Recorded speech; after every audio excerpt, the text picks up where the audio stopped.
अस्सलाम वालेकुम। इंसान मिट्टी है, उसके अलावा वो कुछ भी है तो अपने अमाल की बदौलत है। उसका किरदार आसमान की जानिब तब भी उठता है जब उसका सर पट्टी की जानिब झुकता है, यानी सजदे पे। उसका झुका हुआ सर उसे अपने रब की निगाह में मकबूल बनाता है। अर्श वालों के सामने उसकी तारीफ़ की जाती है। तो फिर सुनो कि तुम उस पर आजिज़ रहो। जो कुछ तुमने कमाया, जो कुछ तुम्हें हासिल हुआ, वो सब अल्लाह का है। अगर तुम्हें ये लगता है कि वो तुम्हारा है, तुम खसारे में हो, ऐसा ख्याल करना तुम्हें मगरूर बना देगा। मगरूर लोगों का इंजाम तुम जानते हो।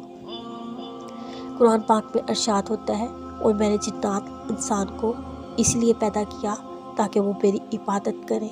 इस आयत से साबित होता है इंसान की तख्लीक बेमकसद नहीं, उसकी पैदाइश का मकसद अपने रब की इबादत है। इबादत से मुराद सिर्फ नमाज रोज़ा नहीं, बल्कि हसूल इल्म, इंसानियत से शफ़क़त, दूसरी मखलूक़ात के साथ रहम दिली है।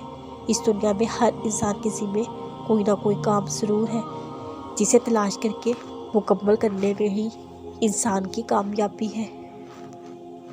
हर इंसान, चाहे अमीर हो गरीब, आका हो गुलाम, अपने मकसद की तकमील के बाद मौत का ज़ायक़ा चखेगा।